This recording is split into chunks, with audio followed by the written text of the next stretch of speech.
Selamat pagi, siang, sore, dan malam Bapak Ibu Saudara yang menonton video ini, menonton acara Rehat. Puji syukur kita bisa berkumpul kembali mengadakan acara ini. Sebelum kita masuk ke dalam acara Rehat, mari kita bersatu dalam doa. Bersyukur Bapak, pada saat ini kami boleh menonton acara ini. Kami percaya Engkau yang tuntun kami untuk boleh menonton acara ini. Maka sampai saat ini kami boleh ada, itu semuanya karena kasih karunia-Mu. Ya Allah yang baik, pemilik firman dan pemilik jiwa kami, saat ini kami akan belajar firman-Mu, kami akan rehatkan jiwa kami dalam firman-Mu, tuntun kami dalam setiap peristirahatan jiwa kami dalam firman-Mu, agar kami boleh terus bertumbuh dan disegarkan kembali oleh firman-Mu, mendapat energi kembali supaya kami boleh jalan lebih jauh lagi bersama-Mu dan terus bertumbuh dan berbuah di dalam-Mu. Terima kasih Bapa. Kami serahkan seluruh ke pembacaan Alkitab dan perenungan kami pada hari ini. Hanya di dalam nama Yesus Kristus kami syukur dan berterima kasih. Haleluya. Amin. Baik Bapak Ibu Saudara sekalian. Seperti tadi doa saya, di dalam nama Yesus. In Jesus' name. Hari-hari ini apa sih yang menjadi hal yang penting bagi umat Kristen, terutama dalam doa?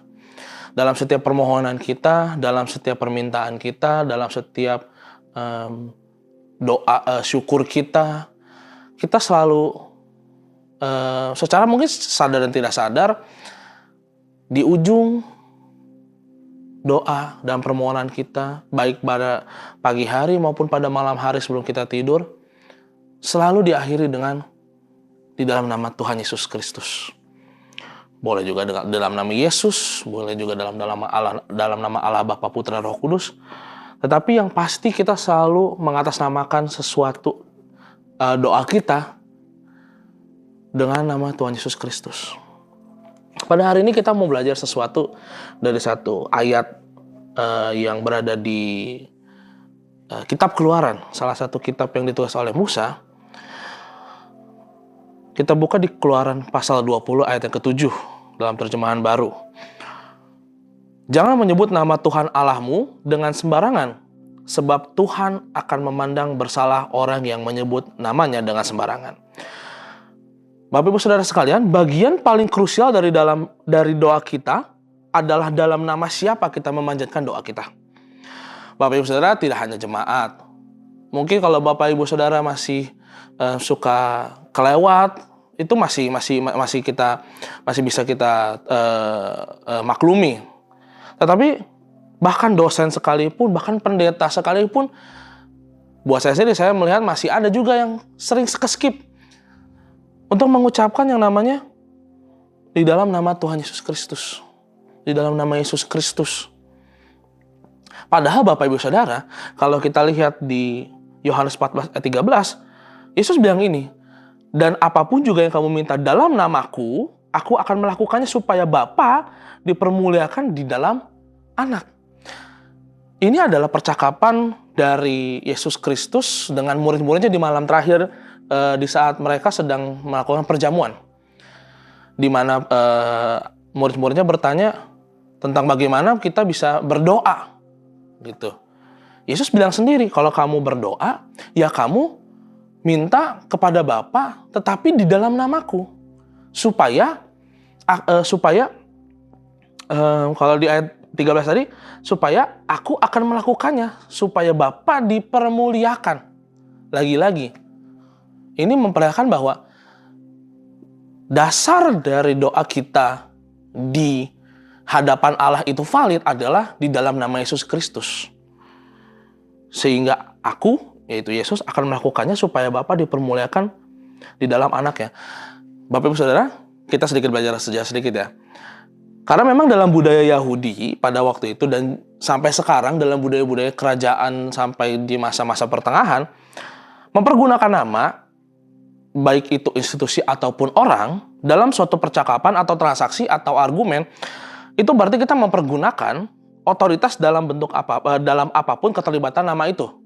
Contoh, saya mau menggunakan nama si A untuk meyakinkan C bahwa saya berkata-kata ini dan misalnya memberikan sebuah argumen berdasarkan A, sehingga C bisa melihat bahwa argumen saya valid, begitu. Sehingga kita bisa lihat bahwa dalam nama sesuatu, atas nama apa kita memohon itu sangat penting. Dan dalam kasus kita adalah dalam nama Yesus. Tetapi ya seperti yang tadi saya bilang, seringkali kita saat berdoa mungkin ya kita memaklumi karena kita manusia, kita pasti ada kurangnya. Mungkin ada yang slip of tongue atau lidahnya terselip atau mungkin tidak terdengar atau mungkin terlewat. Itu bisa saja terjadi. Tetapi ini adalah bagian yang sebenarnya paling krusial dalam doa kita, yaitu di dalam nama Yesus Kristus. Nah, tetapi Bapak Ibu Saudara, di spektrum yang lain, di sisi yang lain, saking kita terpananya dengan kuasa nama Yesus, kita mencoba untuk jujur satu sama lain ya. Kita memperlakukannya sebagai, dalam tanda kutip ya, abrakadabra bagi masalah kita gitu loh. Yang secara kasar sebagai abrakadabra bagi masalah kita supaya Tuhan beresin masalah kita secara instan. Contoh kayak di dalam nama Yesus, anak-anak zaman sekarang biasanya kalau awal bulan suka tiba-tiba berdoa di media sosial. Di dalam nama Yesus, bulan ini ada promosi, di bulan ini akan ada apa pertambahan bla bla segala macam gitu. Tetapi di atasnya pasti di dalam nama Yesus itu terus pakai di story WA atau di story Instagram banyak gitu. Atau mungkin biasanya pakai ayat. Biasanya bertamanya kan Filipi 4 ayat 13. Segala perkara dapat kutanggung di dalam Dia yang memberi aku kekuatan. Seakan-akan dengan menggunakan dalam nama Yesus atau menggunakan ayat-ayat itu, seakan-akan ya PR atau deadline kerjaan kita yang tidak kita kerjakan saat kita submit magically gitu dalam nama Yesus tetap dapat nilai atau tetap dapat lulus dari quality control yang ada gitu. Kita jujur-jujuran saja Bapak Saudara, itu yang sering kita lakukan juga. Nama Yesus seperti mata uang yang kita masukkan ke dalam vending machine untuk mendapatkan apa yang kita mau. Jadi seringkali kita jadinya bukan menyebut nama Yesus karena nama itu yang punya kuasa, tetapi aku menyebut nama ini supaya aku bisa beres sesuatu gitu. Jadi kelihatan jadi kelihatan kan mana yang Tuhan, mana yang tuan, mana yang hamba, mana yang pelayan, mana yang jadi pesuruh, mana yang disuruh. Itu seringkali terjadi di kehidupan kita Bapak Ibu Saudara. So, what does it mean to say in Jesus name? Apa sebenarnya makna dari di dalam nama Yesus? Apa sebenarnya? Kita buka di Ibrani 6 ayat 16. Sebab manusia bersumpah demi nama orang yang lebih tinggi, dan sumpah itu menjadi suatu pengokohan baginya yang mengakhiri segala bantahan. Bapak Ibu Saudara, kita buka di Ibrani 6 ayat 16 ini. Kalau kita baca sampai bawah, penulis Ibrani mau ngomong begini. Di dalam nama Yesus itu bukan hanya sekedar sebagai tanda kita selesai berdoa, tapi kita mengucapkan di dalam nama Yesus sebagai penghujung akhir doa kita adalah lambang dari kita bahwa kita percaya kepada nama itu. Bukan hanya sekedar, saya percaya Yesus, bukan. Tetapi kita mempercayakan seluruh pengharapan, doa permohonan, pemikiran, syukur, pujian kepada Yesus Kristus. Karena di hadapan Allah, korban yang sempurna hanyalah salib Yesus Kristus. Itulah kenapa kita beriman, berdoa, memuja, bahkan berkehidupan bukan lagi atas kita lagi, atas nama kita, tetapi dalam nama Yesus. Kita berkehidupan di dalam nama Yesus.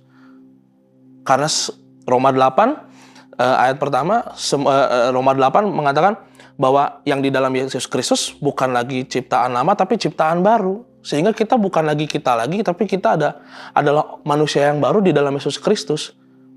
Apapun yang kita lakukan, ketika kita melakukan di dalam nama Yesus, artinya kita mempercayakan apa yang kita lakukan kepada Sang Pencipta, kepada yang memperbolehkan kita melakukan hal-hal itu.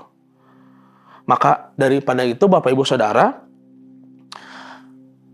setelah kita mengetahui bahwa seringkali kita melupakan dalam doa kita, mungkin di satu sisi kita melupakan menyebut nama Yesus Kristus, tapi di satu sisi mungkin kita memperlakukan namanya Tuhan Yesus Kristus secara sembarangan, seperti larangan yang ada di Keluaran 20 ayat 7. Pada hari ini kita belajar untuk setiap kali kita membuka mata saat bangun, dan sebelum memejamkan mata, tepat sebelum kita tidur, kita mempercayakan seluruh apapun yang ada di dalam kita dan berpengharapan hanya pada nama Yesus.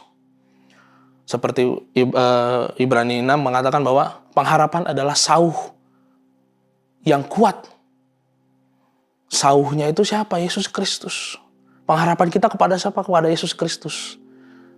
Sehingga ketika kita mengucapkan doa kita mengucapkan pengharapan kita mengucapkan syukur kita, hanya satu nama yang pantas dan hanya satu nama yang kuat yang bisa menahan itu semua dan kita percayakan itu semua, yaitu nama Yesus Kristus. Soli Deo Gloria. Mari Bapak Ibu Saudara, kita tundukkan kepala, kita berdoa. Bersyukur Bapa, pada hari ini kami boleh belajar untuk bersauh kepadamu di dalam nama Yesus Kristus.